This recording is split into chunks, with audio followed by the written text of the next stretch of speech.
रूस यूक्रेन युद्ध को अब लगभग 4 साल हो चुके हैं, लेकिन इस पूरे दौर में इस संघर्ष के दो सबसे अहम चेहरे हैं, रूस के राष्ट्रपति पुतिन और यूक्रेन के राष्ट्रपति जेलेंस्की। आज तक ये आमने सामने नहीं बैठे हैं।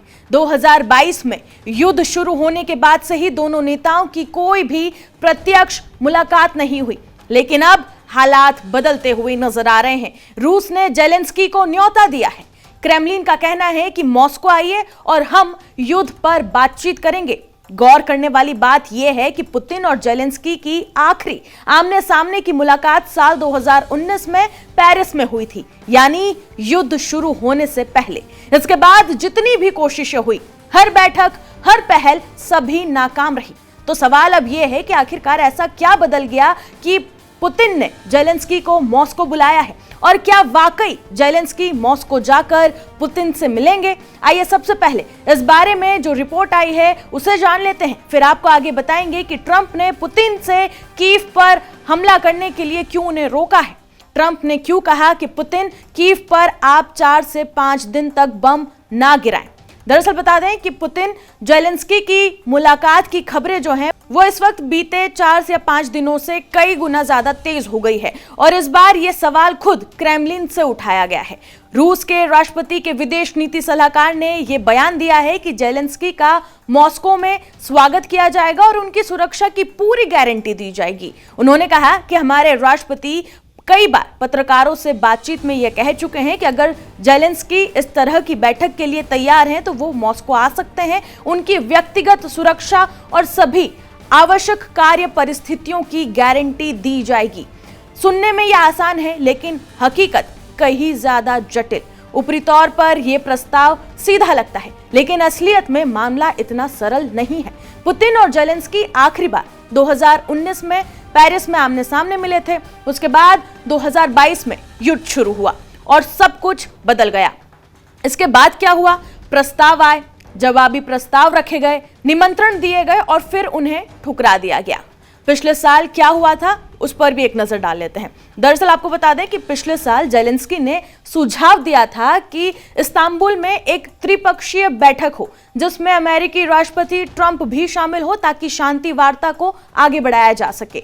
लेकिन पुतिन ने उस निमंत्रण को ठुकरा दिया। उन्होंने खुद जाने के बजाय वहां पर अपना एक प्रतिनिधि मंडल भेज दिया। उसके बाद मॉस्को ने प्रस्ताव रखा कि बातचीत रूस में हो। जेलेंस्की का जवाब था, जब आपकी मिसाइलें और ड्रोन हमारे शहरों पर गिर रहे हो तो हम आपके देश की राजधानी में बातचीत कैसे कर सकते हैं? आप कीव आइए।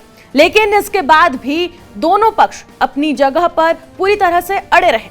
अब अचानक रूस और यूक्रेन में फिर से बातचीत का मुद्दा और संभावना क्यों उठी है, अब आइए उस पर नजर डाल देते हैं। बता दें कि अब जब युद्ध जारी है, कूटनीति भी उसके साथ साथ चल रही है। यूक्रेन का कहना है कि वो बातचीत के लिए तैयार है। उसके विदेश मंत्री ने कुछ अहम प्राथमिकताएं सामने रखी है। अनसुलझे क्षेत्रीय विवाद, रूस के कब्जे वाले परमाणु ऊर्जा संयंत्रण का भविष्य और कीव के अनुसार शांति की ओर एक स्थायी रास्ता। रूस की ने और क्या क्या शर्तें रखी हैं आपको वो बता देते हैं। रूस का कहना है कि किसी भी शिखर बैठक को बेहद सावधानी से तैयार किया जाना चाहिए। मॉस्को के मुताबिक बैठक प्रतीकात्मक नहीं बल्कि ठोस नतीजों वाली होनी चाहिए। रूसी पक्ष का कहना है कि हमने कभी ऐसे संपर्कों को नकारा नहीं है। सबसे जरूरी बात यह है कि यह संपर्क अच्छी तरह से तैयार हो, और दूसरा ये पूरी तरीके से परिणाम केंद्रित हो। लेकिन युद्ध अब भी जारी है दोनों देशों के बीच में। रूस जो है वो यूक्रेन पर हमला कर ही रहा है, और यहीं से इस पूरी प्रक्रिया को सबसे ज्यादा जटिल बनाती है।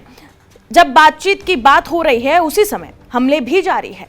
बुधवार को भी रूस के एक हमले में कीव के पास एक रिहायशी इमारत को निशाना बनाया गया।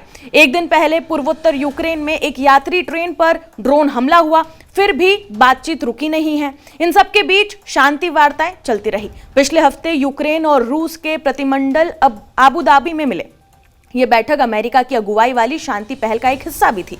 इस हफ्ते और बातचीत की उम्मीद है, संभावना है कि उसमें अमेरिका अपनी भूमिका को और भी बढ़ाकर रख सकता है। वॉशिंगटन का कहना है कि अधिकांश मुद्दों पर चर्चा हो चुकी है, लेकिन एक मुद्दा अब भी सबसे ज्यादा कठिन बना हुआ है। क्षेत्रीय दावा है कि खासतौर पर पूर्वी यूक्रेन के इलाके पूरे विवाद का केंद्र बने हुए हैं। अगर पुतिन और जेलेंस्की मिलते हैं, अगर ये दोनों नेता कभी आमने सामने बैठते हैं, तो असली बातचीत यहीं से शुरू होगी। हर शब्द को तोला जाएगा, हर हाव भाव का विश्लेषण होगा और वहीं रूस और यूक्रेन के बीच बात बनती दिखी और उसी के बीच में अब ट्रंप ने जो है इस पूरे हलचल में वो कूद पड़े हैं। अमेरिकी राष्ट्रपति ने यह दावा किया है कि पुतिन से उनकी फोन पर बातचीत हुई है। वॉशिंगटन में अपनी कैबिनेट मीटिंग के दौरान इस फोन कॉल पर खुलासा करते हुए ट्रंप ने दावा किया कि उन्होंने पुतिन से निजी तौर पर कीव और अन्य शहरों पर हमला रोकने की गुजारिश की थी। उन्होंने पुतिन से कहा था कि हाड़ कपा देने वाली ठंड में अटैक ना करें। ट्रंप ने बताया कि पुतिन ने वादा किया है कि वो कीव पर 1 हफ्ते तक हमला नहीं करेंगे। लोग कह रहे थे कि फोन मत करो, कोई फायदा नहीं होगा, लेकिन पुतिन ने मेरी बात मानी, ये उनका बड़प्पन है। बता दें कि यूक्रेन में इस वक्त ऐसी ठंड पड़ रही है कि बिजली और हीटिंग के बिना रहना मौत को दावत देने जैसा है। वहीं रूस के अटैक के बाद से ही यूक्रेन के कई इलाकों में बिजली चली गई है। यहां पर लोग हड्डियां गला देने वाली ठंड में बिना हीटिंग के रात गुजारने के लिए मजबूर है। फिलहाल मॉस्को का निमंत्रण मेज पर है, लेकिन युद्ध भी जारी है और जब तक लड़ाई थमती नहीं है, इन दोनों नेताओं के बीच की दूरी सिर्फ किलोमीटर में ही नहीं बल्कि हालात में मापी जाएगी।